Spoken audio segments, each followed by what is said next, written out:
نہیں ہے تو پھر ناقص ہے، ناقص نہیں، لیکن ان کو پوری امت اور پوری جامعیت ان کے لیے رکھی ہی نہیں گئی تھی۔ البتہ توحید کا عقیدہ سب میں مشترک یہ ہے، لیکن جس دین کو اکمال و اتمام کی سند دی گئی وَرَضِيتُ لَكُمُ الْإِسْلَامَ دِينًا سے، وہ دین محمدی ہے۔ جنہیں نبوت عامہ و تامہ دی گئی ان کو ہی رب نے اکمال دین کی سند عطا فرمائی۔ لیکن احساس تو ہو کہ کتنی بڑی دولت ہے آپ کے پاس۔ انبیاء سے کروں عرض کیوں مالکو، کیا نبی ہے تمہارا ہمارا نبی؟ یوں تو نہیں کہہ رہے فاضل بریلوی اس بات۔ اللہ اکبر، یہ جملہ سن لیا آپ نے قرآن پاک کا، یہ پہلا کہ آج بھی وہ علاج ہے، ہم ذکر کیوں کرتے ہیں؟ فرمایا اس لیے کہ ان کی ذات میں کشش تھی، ان کے ذکر میں بھی کشش ہے۔ آپ جو ہے گھر میں کٹھے نہیں بیٹھ سکتے، گھر کے افراد آپ جمع ہو سکتے ہو ان کے ذکر کے لیے، دو دل مختلف رکھے بھی تم بیٹھ سکتے ہو آگے۔ کیوں؟ اس لیے کہ ان کے ذکر میں جو جامع ہے وہ تمہیں بٹھا دے گا کٹھا، لیکن جب ذکر سن کے جانے لگو تب بھی نفرتیں بٹھا کے جایا کرو۔ کیوں؟ اس لیے کہ یہ دین، یہ ذات اس وقت کے اختلافات مٹانے میں صرف نہیں آئی تھی، آج کے اختلافات بھی مٹائے گی۔ اب جو کہتے ہیں تفرقہ نہ کرو، ان کو کہتے ہیں کہ تفرقہ نہ کرنے کا ذریعہ یہ ہے کہ حبل اللہ کو پکڑو، اور حبل اللہ حضور کی ذات ہے۔ میں ابتدائی اس سے کر چکا ہوں، تو اس لیے یہ بیٹھ کر اگر یہ کہتے رہو گے کہ حضور کا تو ذکر کرنا ٹھیک نہیں ہے تو پھر اختلاف کیسے مٹے گا؟ اختلاف تو شروع ہوگا یہاں سے۔ جس نے اختلاف مٹانا تھا تم اسی کے مخالف بن بیٹھے ہو۔ حبل اللہ کو پکڑو نا، تو کیوں پھر اختلاف پیدا کرتے ہو، تفرقہ کیوں پیدا کرتے ہو؟ آگے سنو، وَكُنْتُمْ عَلَىٰ شَفَا حُفْرَةٍ مِّنَ النَّارِ فَأَنْقَذَكُم مِّنْهَا۔ پوری بنی نوع انسان کی مثال اس لفظ میں خدا نے بیان کر دی کہ تم جہنم کے گڑھے کے کنارے پہ کھڑے تھے، اور یہ پھر تقریر ہوتی ہے 3 گھنٹے بھی لوگ ان لوگوں کی اخلاقی حالت بیان کرتے ہیں کہ عرب کیسا تھا، عجم کیسا تھا، جہالت کیسی تھی، اور تھی، یہ ایک حقیقت ہے۔ لیکن اللہ تعالیٰ نے مثال میں کیا بیان کیا؟ كُنْتُمْ عَلَىٰ شَفَا حُفْرَةٍ مِّنَ النَّارِ، تم جہنم کے گڑھے کے کنارے پہنچ چکے تھے، جہنم کے گڑھے پر پہنچ چکے تھے۔ یہ نہیں کہا شفا حفرۃ، گڑھے کے کنارے، مطلب کہ اب آخری اینٹ ہے نا اگر لگی ہوئی، نیچے جہنم کی آگ جل رہی ہے، تو تم اس آخری اینٹ پر پاؤں رکھ چکے تھے کہ اس سے آگے گرو مت کیا جائے۔ انقذکم منہا، میں نے وہ نعمت بھیجی، اس نے تمہیں کھینچ لیا تمہیں، یعنی انسانیت موت کے دروازے پر تھی، جہنم کے گڑھے کے کنارے پر تھی۔ انقذکم منہا، اس نے کھینچا تمہیں، انقذکم، اس نے تمہیں کھینچا، منہا، اس گڑھے سے کھینچا اس نے تمہیں۔ اب بتاؤ منقذ من النار کون ہے؟ منقذ من النار، رب اس کو نعمت کو قرار دے رہا ہے۔ اس نعمت نے تمہیں کھینچا اس گڑھے کے کنارے سے۔ اب آخری بات اس پر ایک مثال دوں گا۔ حضور فرماتے ہیں جب میں نے دیکھا یہ نقشہ جو قرآن دے رہا ہے، حضور فرماتے میں نے دیکھا تو میں نے رب سے اجازت مانگی کہ کوشش کروں ان کے لیے بچیں، لیکن جیسے چاہو پکڑو ان کو، فرمایا جیسے چاہو پکڑو، میں نے تمہیں ہمت دی ہے، اس کی اذن دیا ہے، جیسے چاہو پکڑ لو۔ آپ نے فرمایا، میں نے سوچا ان کا ہاتھ پکڑو، تو خود میرے اندر سے آواز آئی۔ حضور فرماتے ہیں کہ میں نے دیکھا کہ پورا وزن دے چکے ہیں، انگلیوں کے پنجوں پر، پاؤں کے پنجوں پر، انگلیوں پر زور دے چکے ہیں۔ اگر میں ہاتھ پکڑ تو ہاتھ چھڑا کے بھی گریں گے، کیونکہ وزن ڈال چکے ہیں آگے۔ بعض لوگ کہتے ہیں دستگیری کرتے ہیں کہ نہیں، تو کہتے ہیں دستگیر اور کوئی نہیں۔ حضور بولا واقعی میں دستگیری نہیں کی، کیوں کہ اگر میں ہاتھ پکڑتا تم چھڑا کے بھی گرتے، کیونکہ وزن ڈال چکے تھے تم سارا۔ تو میں نے رب سے اجازت لی، رب نے کہا ٹھیک ہے کوشش کرو جیسے۔ آپ بولو کہ آنا آخذ بحجرکم، میں نے ہاتھ نہیں پکڑا، میں نے تمہیں کمر سے، اور اگر اجازت ہو پنجابی میں کہوں، حضور سمجھو میں تمہیں لکھوں جتھا مار کے دوزخ میں ہوئے تو چک کے جنت میں۔ اس جگہ کو بکیاں نو کہتے ہیں نا، ہمارے تھلے ارے پتہ جی بڑا تکڑا پہلوان میں جنہوں لکھو جفا لگ جائے انہیں ڈگڑا ہی ہوتا ہے. حضور فرماتے میں نے جب دیکھا امت کو انسانوں کو کہ یہ ہاتھ پکڑوں گا تو بھی چھڑا جائیں گے. کیا مثال ہے سرکار دے رہے. سنن ابن ماجہ بھی حدیث کی یہ لفظ موجود ہے. آپ فرماتے میں نے جب دیکھا کہ یہ تو ہاتھ بھی چھڑا کے گریں گے تو میں نے رب سے اجازت لے لی اور میں تو یہاں سے میں کمر سے میں نے تو دونوں ہاتھوں سے پکڑا اور کھینچ کر مضبوطی سے رب نے بھی قرآن میں یہ کہا کا ذاکم منہا اس نعمت کے وسیلے سے تم کھینچے گئے ہو. جہنم کے دروازے پر تھے تم اس نے تمہیں جنت کی منزلوں پر پہنچایا اور پہنچایا بھی ایسے. حضور فرماتے ہیں میں نے مجھ سے ایک دن جنت نے یہ کہا کہ آپ کے ماننے والوں میں ایک علی ہے. فرمایا ہے. فرمایا ایک مقداد ہے. کہا وہ بھی ہے. فرمایا ایک عمار ہے. فرمایا وہ بھی ہے. فرمایا ایک سلمان ہے. فرمایا ہاں جنت وہ بھی ہے. کہا یا رسول اللہ مجھے ان چاروں کو دیکھنے کا شوق ہے. میں تڑپ رکھتی ہوں کہ آپ کے یہ غلام دیکھوں. میں علی مرتضیٰ کو دیکھوں, عمار بن یاسر کو دیکھوں, مقداد بن الاسود کو دیکھوں, سلمان فارسی کو دیکھوں, اور جن پر اندازہ کرو یہ تو ان چار میں سے چنے ہیں جنت نے. ان چار کو چنا ہے رب جنت نے.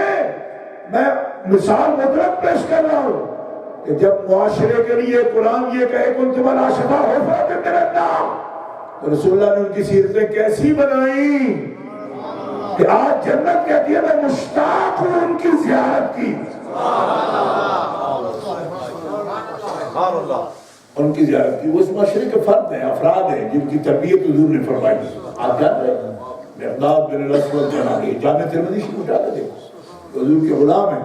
عمار بن یاسر بھی ہیں, سلمان فارسی بھی ہیں, مقداد بن الاسود بھی ہیں, اور مولا کائنات کو کون نہیں جانتا. جنت کہتی ہے مجھے مشتاق ہوں, میں اشتیاق ہے, میں ان کو دیکھنا چاہتی ہوں. اب آپ کو سمجھ آئیے کتنا بڑا انقلاب ہے. لوگ کہتے ہیں کہ آپ کو اتنے عرصہ ہو گیا میلاد مناتے ہوئے, آپ کو آپ کے اندر بھی کوئی انقلاب آیا ہے. شرارتیں کرنے سے وہ بات نہیں آتے نا. میں نے کہا تم جو اتنے عرصے سے توحید کا عقیدہ رکھتے ہو تو ڈلک ساری تھوڑے مڑے کو پکڑی جاتی ہے. آپ شرارت کا بوٹ ہو تسی, تمہیں توحید نہیں کوئی مجبور کرتی وہ بندے نے پترا ہے کم کرو.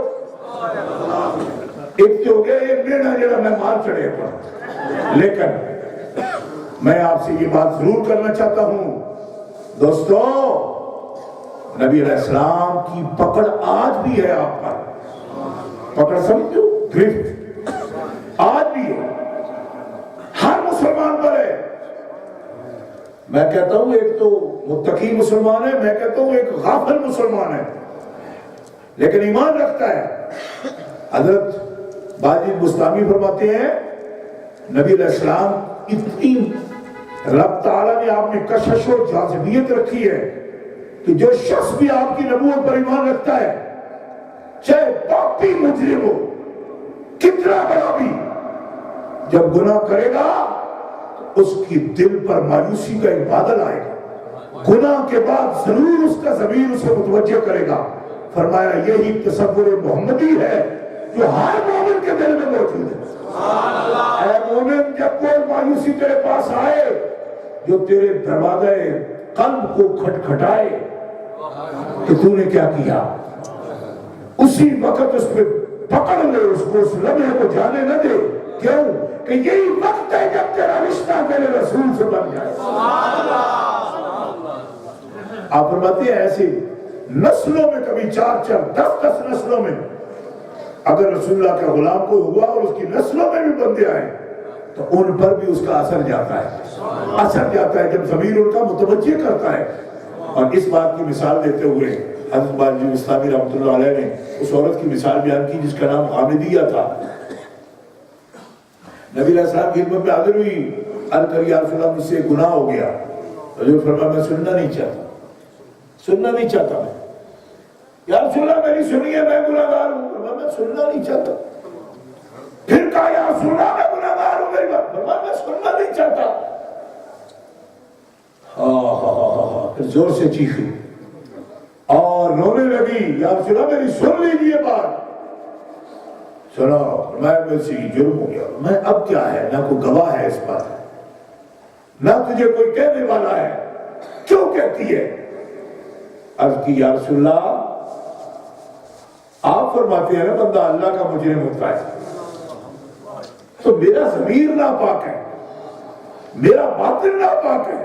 کوئی نبی دیکھے میرا رب دیکھتا ہے, میں پاک ہونا چاہتی ہوں. فرمایا پھر آنا. کب یا رسول اللہ؟ فرمایا جب تیرے بدن میں کوئی اثر نہ ہو اس گناہ کا. پھر جب آئی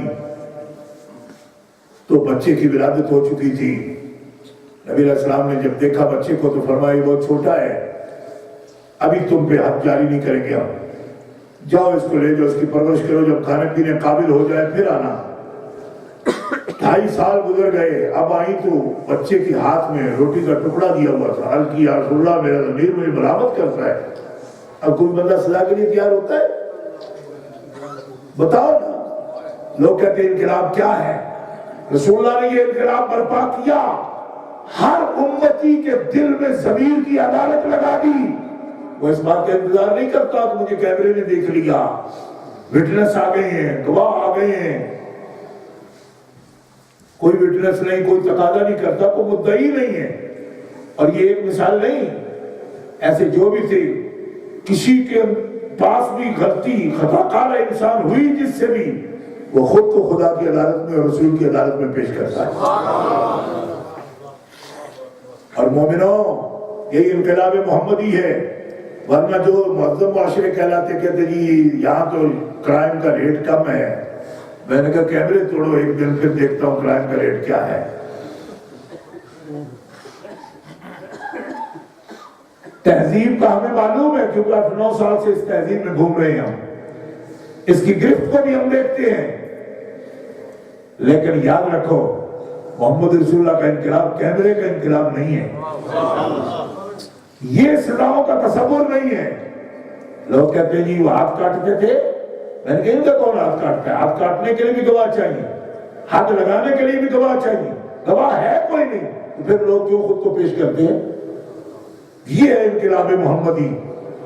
ضمیر عقیدہ توحید کو گواہ بنا دیا, اور وہ ان کو مجبور کر رہا ہے کہ گناہ کی زندگی نہیں بھی جیے گے, نہیں جی سکتے ہیں, نہیں جیے گے.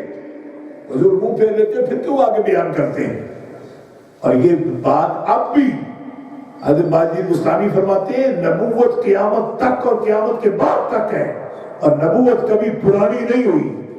نبی کو پرانا ہونا ہوتا تو رب اس کے سر پہ ختم نبوت کا تاج نہ رکھتا.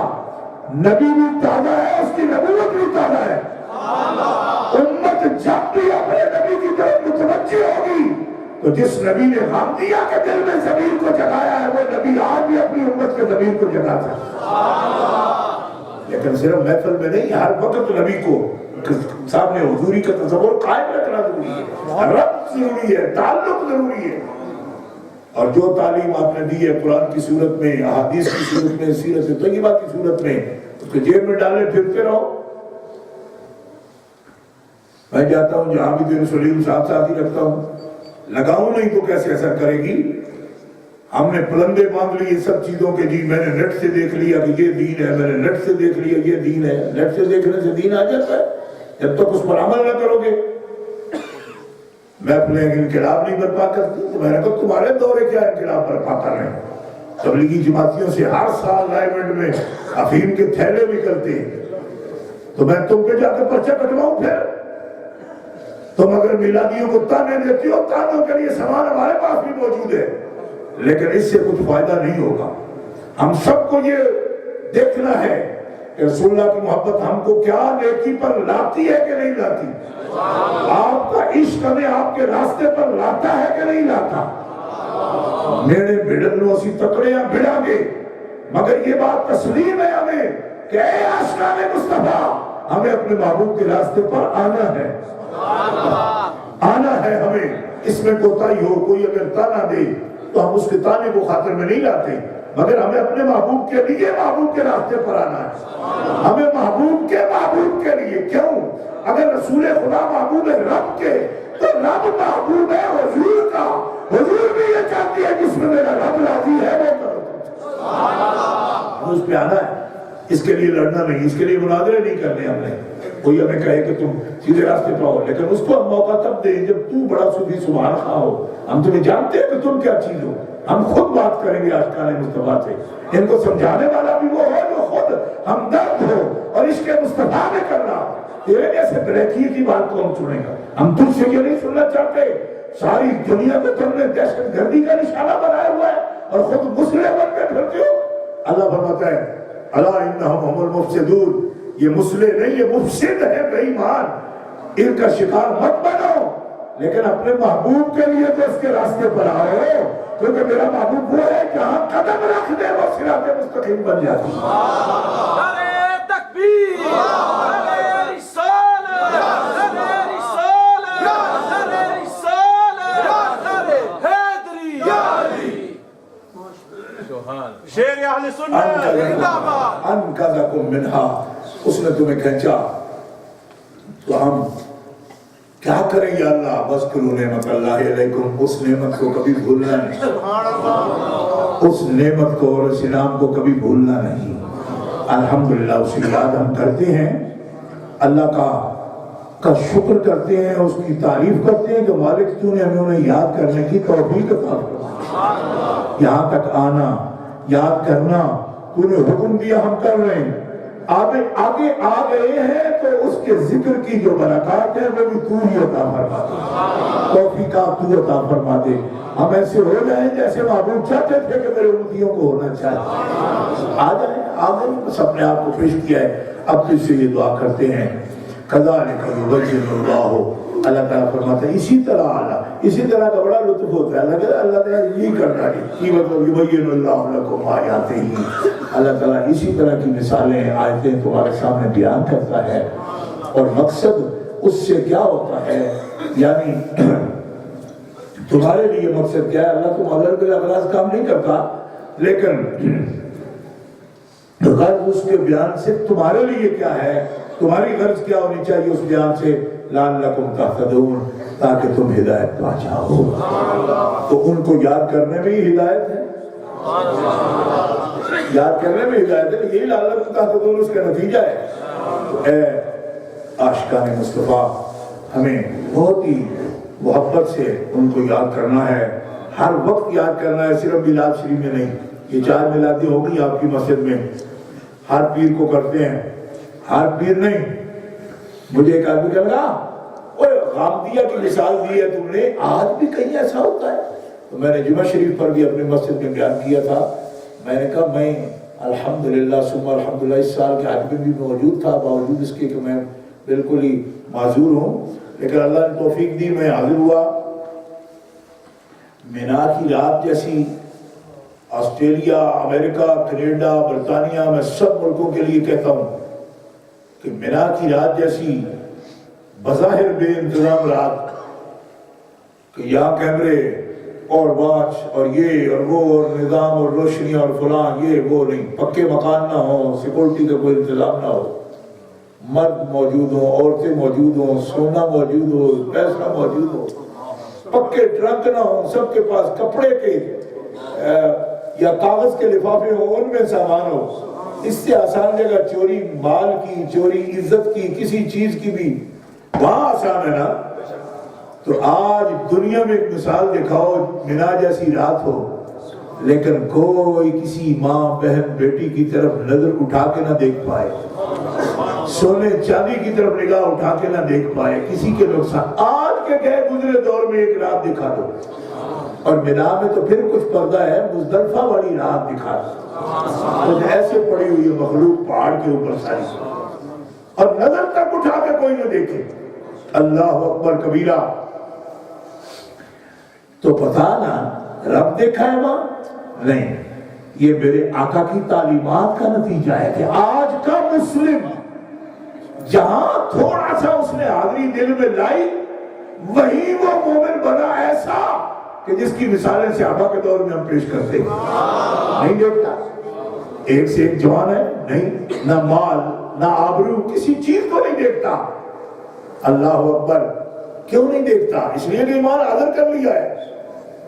عرفہ کا دن دیکھ، اونچی بات نہیں، کسی کی گالی نہیں، لاکھوں کے اجتماع میں کوئی ایک آدھ واقعہ ہماری نظر سے نہیں گزرا، مگر کہیں ہو بھی سکتا ہے، اس کی کوئی قابل ذکر نہیں ہوتا کہ لاکھوں ہوں لوگ، لاکھوں، اور آواز تک نہ اونچی ہو، جب بھی ہو تو لبیک اللہم لبیک، دوسری آواز پڑے۔ تو اے مومنوں، ایمان ہے ہمارے اندر، جب بھی ہم اس کی طرف متوجہ ہوتے ہیں تو ہم دیکھ سکتے ہیں، آج دنیا اس کی مثال پیش نہیں کر سکتی کہیں بھی، لیکن ہمیں اپنی راتیں منا اور مزدلفہ جیسی بنانی ہے، بریڈ فورڈ کی بھی۔ کیوں کہ ہمارا خدا صرف منا مزدلفہ کے لیے نہیں ہے، بریڈ فورڈ کے لیے بھی ہے۔ ہمیں اپنی راتیں منا مزدلفہ کی یہاں والی بھی بنا لینی ہے۔ جب یہ تصور قائم کر لیں گے، آپ یوں سمجھے کہ ساری زندگی احرام میں گزر گئی، عادت میں گزر گئی، دن عرفے کے بن جائیں، راتیں منا مزدلفہ کی بن جائیں، تو مسائل سارے، اور یاد رکھو اخلاقی مسائل ہی ہیں جو بے سکونی پیدا کرتے ہیں، گناہ ہی ہے جو انسان کو بے سکون کرتا ہے، ورنہ جتنے اسباب یہاں موجود ہیں تو لوگ بے سکون کیوں ہیں؟ فون کر کر کے پوچھتے ہیں ہمارا ستیہ ناش ہو گیا ہے، تو ہم کبھی پوچھے کہ تمہاری آمدنی کیا ہے؟ وہ کہتے وہ تو ٹھیک ہے، ایسے ہیں۔ تو میں نے کہا ذرا غربت مسئلہ نہیں ہے دنیا کا، کیوں کہ مالدار بھی کیوں بے سکون ہے؟